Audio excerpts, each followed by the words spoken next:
네, 갈라디아서 강해 우리 성경 정독반 한 절 한 절 우리 읽어 나가겠습니다. 오늘은 갈라디아서 5장 7절부터 너희가 다름질을 잘 하더니 누가 너희를 막아 진리를 순종하지 못하게 하더냐. 지난주에 우리 6절까지 했는데요.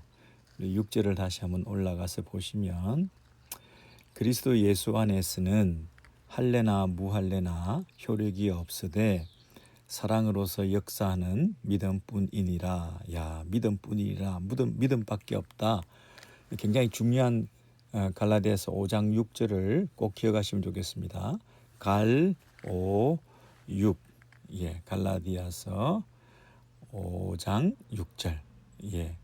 왜냐하면 갈라디아 교인들 입장에서는 지금 할례를 받아야 된다라고 하는 입장이고, 거짓 교사들에 의해서 할례가 중요하다라고 얘기하고 있는데, 그렇다면 사도 바울은 할례를 받지 마라, 무할례자, 할례를 옹호하지 않는다, 그렇게 되면 할례냐 무할례냐 이 문제가 이 이슈가 돼 있는 거잖아요. 그런데 갑자기 사도 바울이 그리스도 예수 안에서는 할례나 무할례나 효력이 없다 이렇게 얘기를 했어요. 그러니까 사도 바울은 무할례를 주장하는 것도 아니고 할례를 받으면 안 된다는 것을 주장하는 것도 사실은 아니고 할례를 꼭 안 받아야 된다라고 주장하는 것도 아니고 할례나 무할례나가 중요한 게 아니다. 이 말은 그리스도 예수 안에서 이게 중요하다는 거죠. 예수를 나의 그리스도로 구원자로 믿는 믿음, 그것만 가지고 있으면 우리의 그 외적 조건 이런 것을 주장할 필요도 없고, 그것이 예수 그리스도 오직 믿음, 그것을 약화시키고 무력하게 시키는 그 어떤 힘도 외부적인 다른 것들은 없다는 거죠. 효력이 없다 이 말은 예수만 힘이 있다 이 말이죠. 예수를 믿는 믿음만 효력이 있다 이 얘기잖아요. 그래서 어떤 사람이 방언을 하는 것은 너무너무 좋은 거니까 너무 강조하다가 방언 받지 않은 사람들은 그리스도인도 아니다, 방언 받은 사람만 구원이 있다, 이렇게 나가면 좀 곤란하잖아요.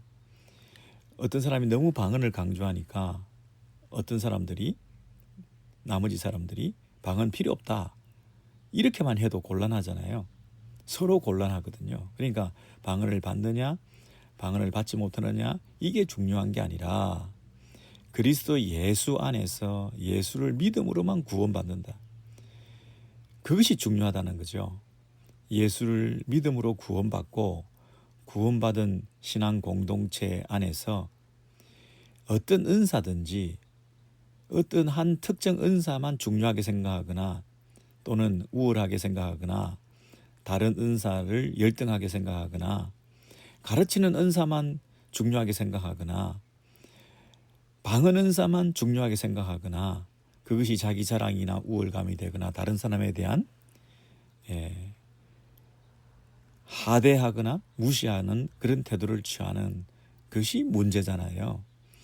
어떤 은사든지 공동체의 유익을 위하고 공동체의 덕을 세우고 공동체를 세우는 데 유익한 은사가 되는 것이 중요하지, 어느 한 은사만 중요하게 생각한다고 한다면 우리가 이렇게 얘기하는 거죠. 방언을 받든지 방언을 받지 않든지 그게 무슨 상관이냐, 그렇게 얘기하는 거죠. 요즘 어떤 교회에서는 방언을 중요하게 생각하니까, 체험을 중요하게 생각하니까 여러 은사 중에서도 유독 방언만 중요하게 생각하게 되고, 그것이 하나님을 만난 체험의 증거인 양, 하나님에 대한 그 만남의 인카운트, 하나님을 직접 대면하고 만났다고 하는 체험을 너무 중요하게 생각하고, 그것이 또 신앙생활에 때로는 전환점이 되기도 하고 도움이 되기도 하다 보니까, 그게 없는 사람은, 그 체험이 없는 사람은 신자로 취급도 안 하는 거예요. 그래서 심지어 방언을 받아야 구원을 받고, 방언을 받아야 더 높은 직분을 가질 수 있고, 방언 받지 못하면 직분도 못 받고, 방언 받지 못하면 교회에서 늘 2등 신자인 것처럼 그렇게 살아가야 되니, 방언을 받으려고 연습도 하고 억지로 방언을 받으려고 무리도 하게 되고, 이런 부작용까지 생기게 되었지 않습니까? 이런 일이 생긴다면 사도 바울 같은 분이 나타나셔서 뭐라고 하겠어요? 방언이나 방언 받지 못한 거나 그것은 그리스도 예수 안에서 아무 효력이 없다, 그게 중요한 게 아니다, 그런 얘기를 하지 않겠냐고요. 그래서 지금도 사도 바울이 무할례를 주장하는 게 아닙니다. 할례나 무할례나 그것은 아무 효력이 없다, 그렇게 얘기를 하는 거죠. 그래서 5장 6절에 보시면 정말 중요한 건 뭐라고 하느냐 하면 믿음이 중요하다는 거죠. 근데 이 믿음은 그냥 입으로만 믿는 것이 아니라 역사하는 것이 있다. 역사라는 게 뭐죠? 행동하고 움직이게 하고 열매 맺게 하고 하는 그 나타나는 행위적인 것이 분명히 있다는 거죠. 그래서 믿음의 역사, 이런 말을 쓰잖아요. 사랑의 수고, 소망의 인내, 믿음의 역사, 그게 뭡니까? 믿음은 행함이 같이 따라오는 거지, 입으로만 믿는다 하는 것으로 끝나는 게 아니라 믿음의 역사, 믿음의 행함, 믿음과 행함은 같은 거라는 거죠. 믿음으로 행함을 드러내야 되고, 행함으로 자기 믿음을 증명해야 되는 거죠. 그러니까 역사하는 믿음, 이 말은 행함이 있는 믿음, 이 말이죠. 그런데 그 행함이 있는 믿음은 그 동기가 사랑이다, 그 말이죠. 율법적인 의무가 아니라 사랑의 동기로, 이웃과 하나님을 사랑하는 그 동기로 믿음을 정말 가진 사람들은 그 믿음에 따르는 순종이, 행위가 드러나게 된다는 거죠. 그런데 이제 할례주의자들은 할례를 행함으로, 내가 율법을 지킴으로, 절기를 지킴으로 외적인 어떤 표징을 드러냄을 통해서 그것이 이 하나님 앞에 의롭다라고 칭함을 받는 조건이라, 이렇게 생각하니까 그 할례를 행하려고 하는 사람들의 그 의도와 그 마음의 생각들에 대해서 그건 틀렸다는 거죠. 그런 행함을 중요하게 생각하면 안 된다. 우리가 믿는 것으로 충분하다. 왜냐하면 그 믿음에는 행위가 따르는 것이기 때문에. 그리고 억지로 하는, 의무적으로 하는 그런 율법에 대한 순종이 아니라 성령 안에서 하나님의 영이 내 안에 역사함을 통해서 그 하나님을 사랑하는 마음으로 이 그분에 대한 믿음으로 나타나는 그 삶, 행위, 순종, 이런 것들로 신앙생활을 해나가는 것이지, 할례를 행하고 율법을 지키고 이런 절기를 지키고 하는 그런 것들로 신앙생활을 해나가는 게 아니다. 거기는 뭐가 빠졌다? 성령이 빠졌다는 거죠. 그리고 믿음이 빠졌다는 거죠. 그리고 믿음에 마땅히 따르는 그 순종의 삶이 빠졌다는 것이죠.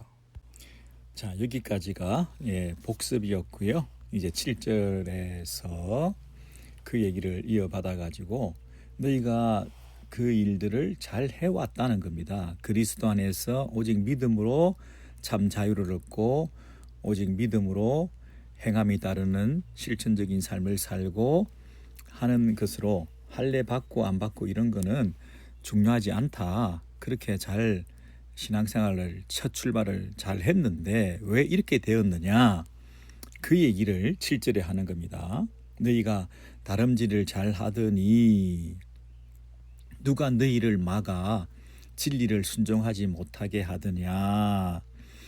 여러분, 신앙생활을 다름질, 신앙의 경주, 달리기, 마라톤 경기, 이렇게 스타트 라인에 서서 땅 하고 출발해서 계속 피니시 라인까지 결승점까지 달려가는 것이 신앙생활입니다. 중간에 주저앉거나 뒤돌아가거나 침륜에 빠지거나 또 곁길로 가거나 하는 것은 신앙생활에 그 자신을 점검해 볼 때 항상 내가 잘 달리고 있습니까? 이렇게 물어보셔야 돼요. 왜냐하면 신앙생활을 다름질에다가 비유했기 때문에 내가 잘 달리고 있습니까? 이렇게 물어봐야 되는 거죠. 왜냐하면 표대를 향해서 잘 달려가야 되는데 제자리 걸음하고 있거나 주저앉아 있거나 뒤돌아보고 있거나 뒤처지거나 그리고 곁길로 가거나 이러면 안 되는 거죠. 무수한 청중들이 관중들이 그리고 하늘에서 우리의 신앙 선배들이 구약의 많은 성도들이 지금 우리가 끝까지 잘 달려가기를 우리가 바톤을 이어받은 마지막 주자거든요. 신약 성도들은 이제 마지막 이 하나님 나라의 그 완성을 향해서 주님 오시는 그날까지 구약의 백성들은 그것을 바라보고 기뻐하면서 그렇게 달려오다가 다 지금 우리를 지켜보면서 박수치고 스테디움에 지금 마라톤 경주자가 마지막 그 피니시 라인까지 뛰어 들어오기 위해서 지금 한 바퀴를 돌고 있는 그런 상황에서 끝까지 달려라, 끝까지 신앙의 경주를 잘 해라, 이렇게 잘 해왔는데 중간에 갑자기 돌발 변수도 생기고 장애물이 생기기도 하고 누가 가로막기도 하고 어떤 경우에는 누군가가 관중석에서 경기장에 난입을 해가지고 경기를 방해하기도 하고 달리기를 못하게 하기도 하고 그러는 일이 있거든요. 그런 데에 현혹당해서는 안 된다는 거죠. 너희가 다름질을 잘 하더니 누가 너희를 막아 진리를 순종하지 못하게 하더냐. 여기서도 여러분 진리를 순종하다 하는 말이 믿음의 역사, 아까 6절에서 살펴본 거하고 관계가 있죠. 믿음은 그냥 입으로만 이 아주 조용히 밀실 안에서 진공 상태에서 가만히 있는 것이 믿음이 아니고 아주 다이나믹한 역사하는 믿음이다 그랬잖아요. 그 말은 이 진리라고 하는 것도 우리가 행위가 뒤따라야 된다. 진리를 순종하는 것, 역사가 나타나는 것, 믿음은 일하는 것이다. 진리만 우리가 믿기만 하면 안 되고요. 그 진리를 믿는다면 당연히 순종으로, 행위로, 실천으로 나타나는 것이다. 이게 아까 6절에서 말했던 역사하는 믿음 그 얘기가 7절에 연결된다고 제가 이미 6절을 설명했죠. 그래서 우리의 신앙생활은 다름질인데 그것은 진리를 순종하는 것이다. 진리를 믿기만 하는 것이 아니다. 진리를 믿고 믿은 대로 순종하는 행위적 실천적 삶이 뒤따르는 이 일을 너희들이 잘 해왔다는 겁니다. 여러분, 진리는 순종하는 것이지 진리는 믿기만 하는 게 아닙니다. 여기 사도가 분명히 말했습니다. 진리를 순종하는 것, 이게 신앙생활이고 다름질이다. 열심히 달리고 있는가, 성경 공부 많이 하고 머리로만 많이 알고 설교를 많이 듣고 하는 것도 중요한데 그 아는 만큼 행하는가, 알면 실천으로 나타나는가. 내가 고백과 신조를 읊조리는 것 중요한데 성경을 외우고 성경을 읽고 하는 것 중요한데 그만큼 살아내는가, 이것이 중요합니다. 물론 진리가 없이 막 행위적인 실천적인 삶을 살겠다는 것도 문제죠. 항상 진리가 먼저, 진리를 아는 것부터 먼저, 믿는 것부터 먼저, 그 다음에 그것이 삶으로 드러나야 되는 거죠. 갑자기 삶으로 드러날 수가 없는 거죠. 통합된 그리스도인, 이것이 진리와 순종, 이것이 같이 가는 것을 말합니다. 진리를 믿기만 해서 안 되고 또 진리와 상관없이 행하기만 해서도 안 되고 trust and obey, 신뢰하고 그분을 믿음으로 내가 순종의 삶을 살아가는 통합된 그리스도인, 이것이 신앙생활을 잘하고 있는 것이다. 내가 다름질을 잘하고 있는가 하는 것을 늘 점검해 보셔야 됩니다. 내가 믿는 만큼 행동으로 살아내는가, 내 행동이라는 것은 진리에서부터 유래되는가, 이 행동과 진리, 순종과 이 말씀, 믿음과 행위, 이것이 같이 움직여가면서 성숙한 그리스도인으로 다름질을 잘 하고 있는가. 교회에 왔다 갔다 하는 게 다름질 아니고, 성경을 수십 독 읽기만 하는 게 다름질하는 게 아니고, 우리가 말씀을 읽고 그 진리대로 사는 삶을 살아내는 그것이 다름질을 잘하고 있는 것이다. 이것이 잘 되어야 그 할례를 행해서 절기를 지켜서 종교적인 외적인 의무를 다함으로써 내가 신앙생활을 잘하고 있다, 다름질 잘하고 있다라고 하는 사람들에게 우리가 우리의 그 신앙생활의 정수가 뭔지, 바른 신앙생활의 태도가 뭔지를 우리가 알려주는 것입니다. 그 사람들이 우리가 행위적, 순종적, 실천적 삶이 없으면 우리들어 차라리 의무적으로 율법이나 지켜라, 할례나 행해라, 절기나 제대로 지켜라, 꼬박꼬박 예배나 제대로 준수하고 나오는 그것이 신앙생활이다, 이렇게 우리에게 얘기해도 우리가 할 말이 없는 거죠. 그렇지 않습니까? 우리는 그들에 대해서 반박하면서 우리는 성령 안에서 사랑으로 역사하는 믿음을 따라 순종하며 살아가고 있다, 이렇게 말을 해야 그게 다름질을 잘하고 있는 거다, 이렇게 말하는 거죠. 자, 그런데 이 갈라디아 교회에 이 다름질을 잘 해왔는데 그것을 방해해서 지금 주춤거리고 또 잘못된 길을 가고 있는 이것에 대해서 굉장히 안타까운 마음으로 책망하고 있습니다. 이 안타까운 마음은 사도 바울이 지금 5장에서 얘기하고 있는데 4장에서도 그 안타까움을 표현한 적이 있습니다. 4장 12절에 보시면 4장 12절에 형제들아 내가 너희와 같이 되었은즉 너희도 나와 같이 되기를 구하노라. 너희가 내게 해롭게 하지 아니하였느니라. 13절 내가 처음에 육체의 약함으로 말미암아 너희에게 복음을 전한 것을 너희가 아는 바라. 14절 너희를 시험하는 것이 내 육체에 있으되 이것을 너희가 업신여기지도 아니하며 버리지도 아니하고 오직 나를 하나님의 천사같이 또는 그리스도 예수와 같이 영접하였도다. 과거에 아름다웠던 그 갈라디아 교회 성도들의 신앙생활 모습이 쭉 나오고 있죠. 15절에 보시면 너희의 복이 지금 어디 있느냐? 내가 너희에게 증언하노니 너희가 할 수만 있었더라고 한다면 너희의 눈이라도 빼어서 나에게 주었을 거다. 이전에 그들의 복된 상태, 그들의 순종의 모습, 눈이라도 빼어줄 수 있을 것 같은 그 헌신된 마음, 이렇게 아름다운 그런 모습이 있었음에도 불구하고 그게 다 어디 가느냐? 그 다름질 잘하던 너희가 왜 지금 주저앉았느냐? 이렇게 얘기를 하면서 그 이후에는 16절에 내가 너에게 참된 말을 함으로 원수가 되었느냐? 17절에 그들이 너희에게 대하여 열심내는 것은 좋은 뜻이 아니요 오직 너희를 이간시켜 너희로 그들에게 대해서 열심을 내게 하려 함이라. 이렇게 가슴 아픈 현재의 모습은 이렇게 변질된 모습으로 바뀌어지고 말았던 거죠. 이렇게 20절에 보시면 4장 20절에 내가 이제라도 너희와 함께 있어 내 은성을 높이려 함은 너희에 대하여 의혹이 있음이라. 이게 뭡니까? 은성이 높아질 정도로 이 보이스가 바뀔 정도로 이렇게 현재 달라진 모습에 대해서 안타까워하고 있는 거죠. 이게 5장에 왜 다름질을 잘하다가 지금 이렇게 되었느냐, 4장에서 이렇게 아름다운 이 신앙생활을 하다가 왜 이렇게 책망받을 수 있는 가슴 아픈 이런 모습으로 바뀌었느냐, 이 안타까움이 절절히 계속 묻어져 있는 거죠.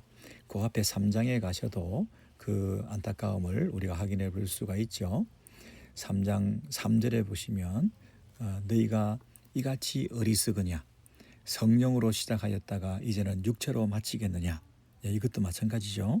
잘 달리고 있었는데 그리스도 안에서 자유, 그 자유를 누리면서 그리스도만으로 만족하고 그리스도가 주시는 그 자유를 누리면서 예, 그 그리스도를 믿을 뿐 아니라 그리스도를 따라 순종하는 삶을 그런 삶을 잘 살아왔었는데 어떻게 지금 다시 행위로 할례로 육체적인 이런 외형적인 이런 것들로 신앙생활에 만족을 얻고 그것으로 너희가 위로가 되는 그것이 너희의 구원의 근거가 된다고 하는 이런 식으로 끝날 수가 없다는 거죠.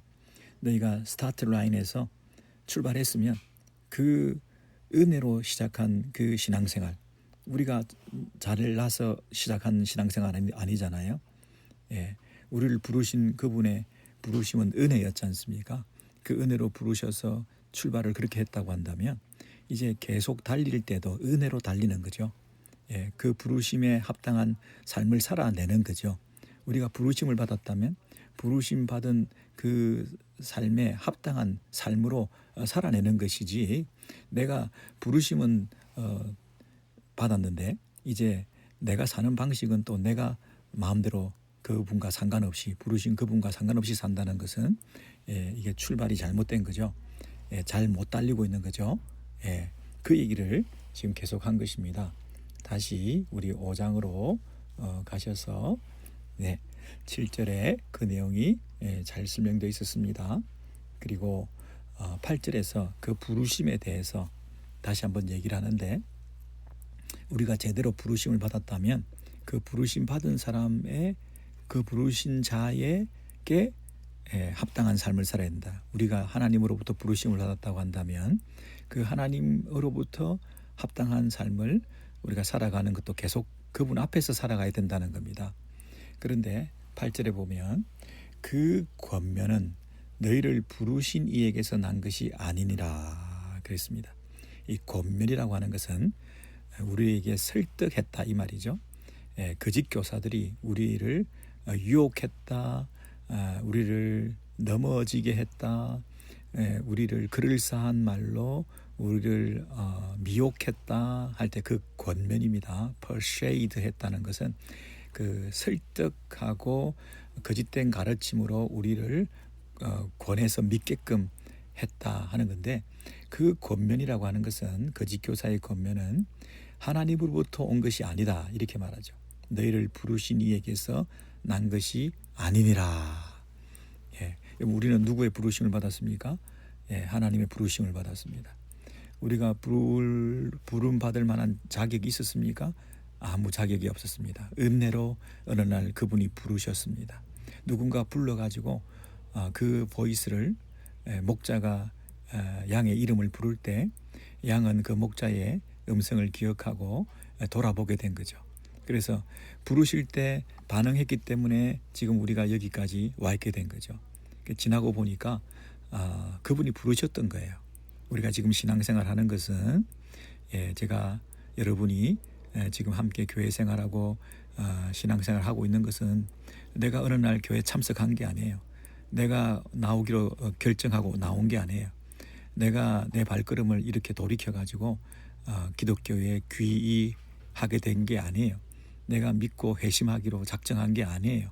알고 봤더니 제일 처음에 있었던 사건은 뭐냐면 그분이 나를 부르셨던 거예요. 그분이 나를 부르셔서 죄 가운데 죄가 죄인 줄도 모르고 있는 나를 그분이 부르셔서 내가 돌아본 거예요. 부르셔서 내가 반응한 거예요. 그래서 돌이켜서 그분의 부르심에 반응해서 이곳에 우리가 모이게 된 거예요.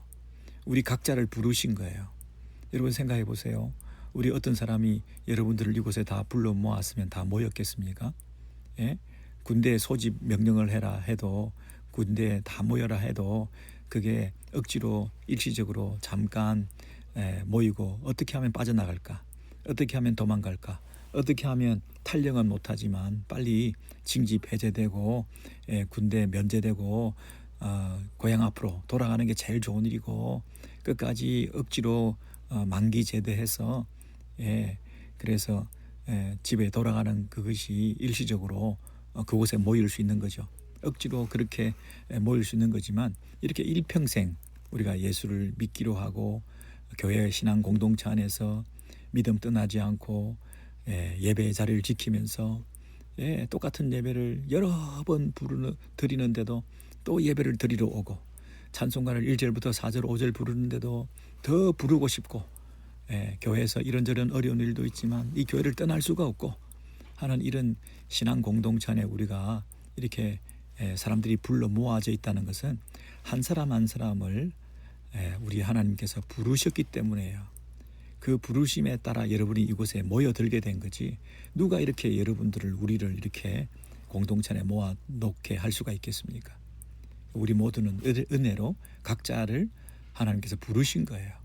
부활하신 예수 그리스도께서 막달라 마리아를 부르신 거예요. 마리아야 라고 그 이름을 부르신 거예요. 그래서 우리가 그분께 관계를 가지게 된 거예요. 그분과 나 사이의 그 관계, 나를 부르시고 목자와 양의 관계 부르신 거예요.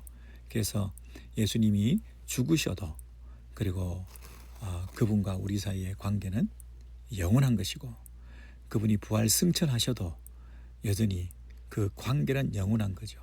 그 관계는 죽지 않는다. 그 관계는 죽지 않는다. 그래서 이 관계가 영원한 것, 그 관계가 지금도 이어지고 있는 것입니다. 그것이 8절 말씀입니다. 그 거짓 교사들은 하나님으로부터 우리를 부르신 그 음성이 아니다는 거죠. 우리를 부르신 음성은 하나님 아버지께서 우리를 부르셨는데 그들이 옆에서 거짓 교사들이 우리에게 권면하는 그 권면은 하나님께서 그들을 통해서 일하시는 게 아니다 이 말입니다.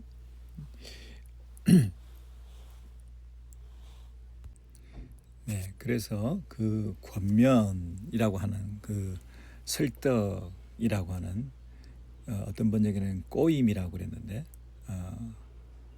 persuade하다, 설득하다, 이 설득력이 있었다. 그 권면이라고 하는 것이 그 단어가 굉장히 그 파워가 있었다, 이런 영향력이 있었다 이런 뜻입니다. 나름대로 그 거짓 교사들의 그 권면이 먹혀들었다 이런 말입니다. 권면이라는 말은 굉장히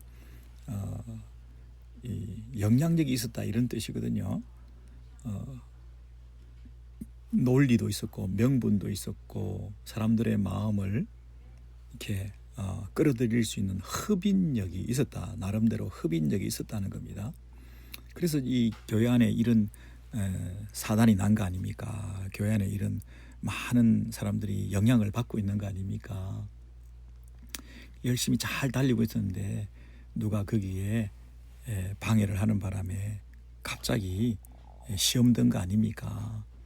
신앙생활을 잘하고 있는 성도들, 뭐 새신자들 또는 기존의 성도들, 순수하게 믿음 생활 잘하고 있던 사람들에게 의심을 이렇게 심어 넣어주는 말 한마디 이렇게 함으로써 나도 옛날에 다 해봤다. 너희들 요즘 열심히 하는 거 그러다가 시험 든다. 너무 교회 가까이 가지 마라. 뭐 이런 충고, 이런 말들, 잘 달리고 있는 사람들한테 태클 거는 이런 사람들이, 신앙의 선배들이, 또 성경을 많이 안다고 하는 사람들이 이렇게 그 순수한 믿음을 가진 사람들을 방해하는 그 말들, 그 권면, 그 설득 이런 것들이 제법 권위 있어 보인다는 것입니다. 그래서 겉으로는 대단한 사람이고 그 권면이 아주 설득력이 있어 보이고 사람들을 끌어들이는 흡인력이 있어 보이고 그렇지만 결정적으로 그건 뭐라고요? 하나님에게서 온 것이 아니다. 그렇게 말하는 거죠. 이것은 사도 바울 자신과 비교해서 그렇다는 것입니다. 여러분, 사도 바울은 누구에게서 복음을 받아들였습니까? 갈라디아서 우리 그 1장부터 한번 쭉 보시죠. 갈라디아서 1장 1절에 보시면 사람들에게서 난 것도 아니요. 갈라디아서 1장 1절 사람으로 말미암은 것도 아니요. 오직 예수 그리스도와 그를 죽은 자 가운데서 살리신 하나님 아버지로 말미암아 사도된 바울은 그랬죠. 거짓 교사하고 다르게 사도 바울은 자신의 그 사도직이 하나님으로부터 예수 그리스도로부터 그 사도라는 직분을 사도된 바울은 사도직도 신적 기운을 가지고 있다. 분명히 그렇게 얘기를 하고 있죠. 그리고 이 하나님으로부터 부름받은 사도인 사도 바울이 전하는 그 메시지도 사도 바울이 전하는 내용도 계시의 말씀도 우리 8절부터 보시죠. 1장 8절 그러나 우리나 혹은 하늘로부터 온 천사라도 우리가 너희에게 전한 복음 외에 다른 복음을 전하면 뭘 받아요? 저주를 받을 것이니 우리가 전에 말하였거니와 내가 지금 다시 말하노니 만일 누구든지 너희가 받은 것 외에 다른 복음을 전하면 저주를 받을지어다. 이미 1장 8절 9절에서 갈라디아 교회의 전체적인 핵심적인 메시지를 강력하게 주고 시작하고 있는 거예요. 8절 9절에 무슨 내용이 있었습니까? 너희가 저주를 받는다. 저주를 받는다. 어떤 사람이 저주를 받습니까? 다른 복음을 전하면 다른 복음을 전하면 저주를 받는다. 근데 그 다른 복음은 바른 복음과 반대인데 그 바른 복음은 뭐냐면 내가 전하는 것 그리고 너희가 받은 것 내가 받은 것을 너희에게 전했는데 너희가 받은 것 외에 다른 복음 그랬잖아요. 9절입니다. 너희가 받은 것 외에 다른 복음을 전하면 저주를 받는다. 너희가 받은 것 사도 바울이 갈라디아 교회에 전해준 것이죠. 근데 사도 바울은 자기는 그것을 누구한테 받았습니까? 11절에 보시면 11절 형제들아 내가 너희에게 알게 하노니 내가 전한 복음은 사람의 뜻을 따라 된 것이 아니니라. 내가 전한 것은 12절입니다. 이는 내가 사람에게서 받은 것도 아니요 배운 것도 아니요 오직 예수 그리스도의 계시로 말미암은 것이다. 그랬으니까 내가 예수 그리스도로부터 받은 것, 그 계시를 받고 내가 받은 것을 갈라디아 교회에 전한 것. 그래서 너희가 받은 것은 그래서 사도는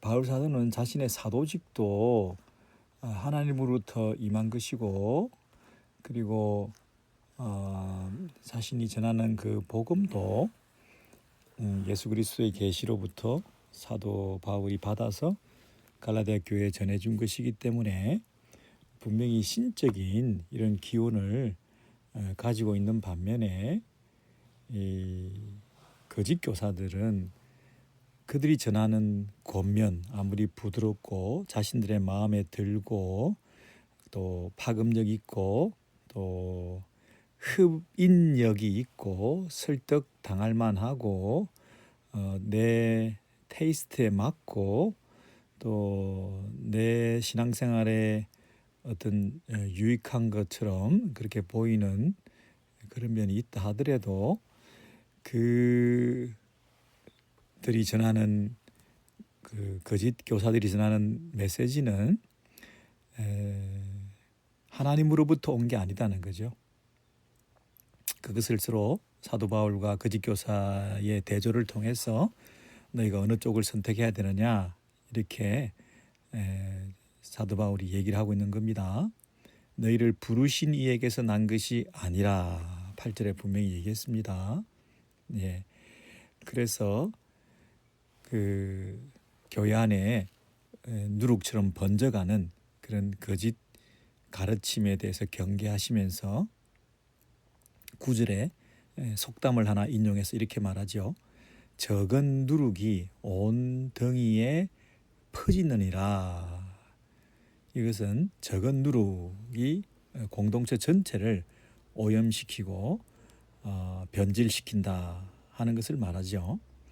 일단은 적은 누룩 그랬으니까 소수의 수적으로는 적은 숫자인 사람들이 전체에 나쁜 영향을 끼칠 수 있다. 이런 그 면을 소수가 다수를 잡아먹는다 이런 뜻이고 또 한 가지는 적은 것이 어떤 면에서 적으냐 하면 그 거짓 교사가 소수다 몇 명이다 이럴 수도 있지만 그 거짓 교사가 전하는 진리 몇몇 아주 큰 비중을 차지하지 않는 어떤 한두 가지 비진리, 반쪽 진리, 절반의 진리, 성경을 인용해서 말하지만 비성경적인 진리, 성경의 한 부분에서는 말하지만 성경의 전체적인 체계 안에서 볼 때는 잘못된 그 진리, 이런 진리, 그 적은 진리, 그들이 수적으로도 적지만 그 가르침의 교리, 그들이 전하는 그 가르침이라고 하는 것도 한두 가지 이렇게 잘못된 가르침이라 할지라도, 그게 적은 것이라 할지라도 그것이 전체 체계를, 전 공동체를 크게 흔들어 놓을 수 있다, 이렇게 말하고 있습니다. 그런데 이 누룩은 떠들썩하게 전해지는 게 아니라 조용히 그랬습니다. 은밀히. 근데 생각보다는 빨리 이렇게 번져나가는 거죠. 그런 누룩의 그 특성, 적은 누룩이 반죽 전체를, 온덩이라 그랬으니까 반죽 전체를 부풀게 한다는 거죠. 온 공동체 안에 이 악한 영향을 받게 된다는 거죠. 나쁜 것, 악한 것, 이것은 또 빨리 번지는, 빨리 배우는 그런 특징이 있습니다. 나쁜 것의 특징이 뭐라고요? 죄의 특징이 뭐라고요?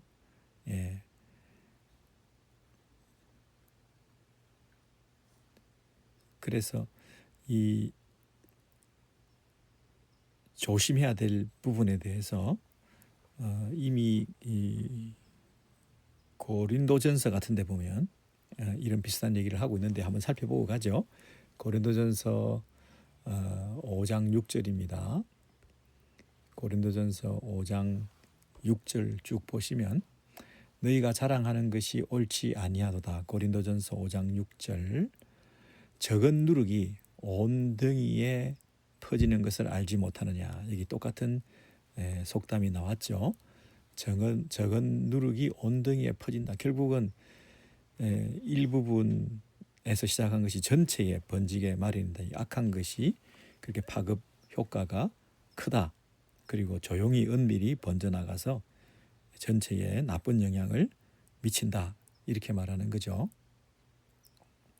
7절에 보시면 너희는 누룩 없는 자인데 새 덩어리가 되기 위하여 묵은 누룩을 내버리라 그랬죠.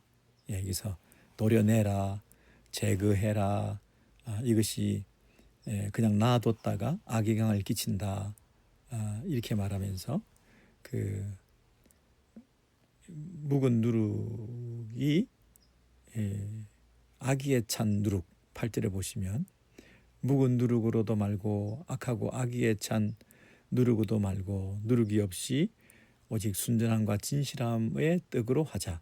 이런 악한 것, 이런 것들이 남아있게 하지 말고, 그죠?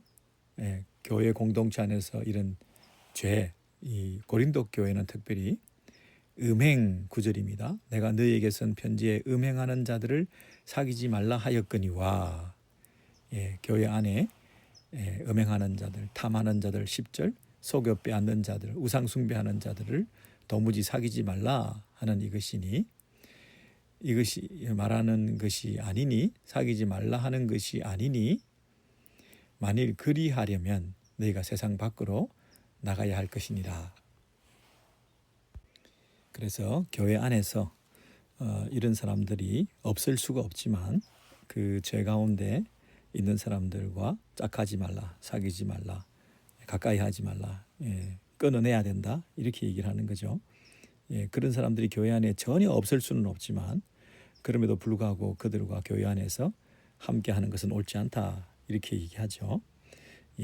자, 여기까지 우리가 쭉 살펴본 것은 갈라디아서 5장에 있는 말씀이었는데요. 이들의 문제가 어떤 문제인지 한번 다시 확인해 보겠습니다. 5장 7절에 보시면 이 거짓 교사들이 너희가 다름질을 잘하고 있었는데 너희를 막아 그랬죠. 너희를 막아야 밑줄 치시고, 우리가 신앙생활을 잘하고 있는데 그것을 가로막고 진로를 방해하고 장애물을 던져서 걸려 넘어지게 하고 잘 달리고 있는 사람들을 시험 들게 만들고 하는 그런 일들이 있게 된다 그랬죠. 그리고 10절에 보시면 나는 너희가 아무 다른 마음을 품지 아니할 줄을 주 안에서 확신하노라 그랬죠. 여기 보시면 다른 마음을 품는다. 우리가 다른 생각을 하게 된다. 다른 마음을 품게 된다. 같은 마음을 품어야 되는데 다른 마음을 품게 만드는 것이 그들의 영향이라는 거죠. 그리고 10절 하반절에 보면 그러나 너희를 요동하게 하는 자는 그랬습니다. 요동하게 한다. 우리를 교란시킨다. 우리를 흔들어 놓는다. 그 거짓 교사들의 가르침이 이렇게 누룩과 같이 번져가서 공동체 전체를 어지럽히게 된다. 교란시킨다. 요동하게 한다. 이렇게 말하죠. 그리고 그 밑에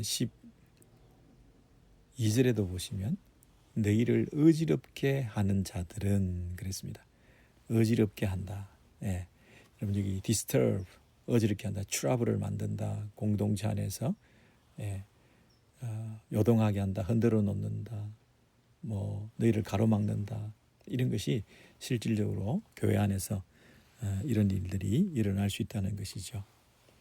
자, 여러분 오늘 그 9절까지 이렇게 살펴보면서 적은 누룩이 온 등이에 퍼지니라 그랬기 때문에 이 교회가 전체적으로 이렇게 다 다른 복음에 의해서 대세가 기울었다 이렇게 말할 수 있습니다. 적은 그 소수의 영향, 나쁜 가르침이 교회를 휩쓸어 놓고 온 공동체 안을 변질시켜 놨다 이렇게 말할 수 있죠. 그런데 전체적으로 다 변질시켜서 대세를 이루고 있다 하더라도 그렇다 하더라도 그것은 8절에 보시면 하나님으로부터 온 것이 아니다. 그러므로 하나님께로부터 온 것이 아니기 때문에 어떻게 해야 됩니까? 전체적으로 대세를 이루고 많은 사람들이 그것을 영향을 받고 있다 하더라도 그것을 끊어내야 된다. 이렇게 말하는 거죠. 잘라내야 된다. 누룩을 없이 해야 된다.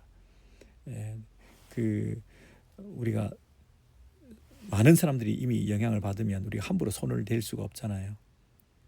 그렇죠? 그런데도 불구하고 이것은 심각한 문제를 가지고 있는 것이기 때문에, 그리고 기원이 출발이 시작이 첫 단추가 잘못 시작된 것이기 때문에 이것을 그냥 내버려 두는 것은 옳지 않다. 그래서 조금 힘들더라도 사도 바울이 강력하게 갈라디아 교회를 향해서 잘라야 된다. 처리해야 된다. 가만 놔둬서는 안 된다. 대세를 이루고 있다 할지라도 이미 온 공동체 안에 번져나가서 그런 잘못된 가르침이 마치 진리인 양 이렇게 소개되고 있는 상황이라 할지라도 지금 다시 정신 차려라. 너희들은 잘 달리고 있었다. 그리고 너희들이 그리스도 안에서 자유를 누리고 있었다. 그리고 너희들이 자유케 된 그 복음은 사도 바울로부터 받은 것이다. 그리고 사도 바울은 신적 기원을 가진 계시를 통해서 하나님과 예수 그리스도께로부터 받은 그 복음을 너희에게 전한 것이다. 그래서 이 복음 외에 조금이라도 거짓된 것, 절반의 진리, 그리고 그럴싸한 것, 이런 것들이 너희들을 오염시켜서 공동체 안에 영향을 미치고 그것이 너희들을 혹하게 만들고 너희들 마음에 든다고 해서 이 진리와 복음에 내가 전한 것에 굳건히 서지 않으면 너희들은 심판을 받을 것이다. 이렇게 10절에서 심판을 받는다 이 말까지 강력하게 하고 있는 것이죠. 여러분 10절까지 우리가 대충 이 본문을 살펴봤습니다. 네, 오늘 말씀을 통해서 우리가 진리의 말씀에 더 굳건히 있어야 될 부분에 대해서 확실히 깨우치게 되고 우리의 신앙이 예수 그리스도께로부터 받은 진리에 굳건히 서 있다는 그 기쁨과 그 긍지를 가지실 필요가 있습니다. 흔들리지 마시고 믿음에 굳게 서서 나아갈 때에 그것이 성령 안에서 믿음으로 역사하는 믿음을 통해서 진리에 순종하고 실천하는 행함이 따르는 믿음으로 칭찬받는 그런 교회 공동체의 모습을 우리가 회복해 나가는 것입니다. 여러분 잘 달리고 있습니까? 스스로 자신에게 질문해 보시기 바랍니다.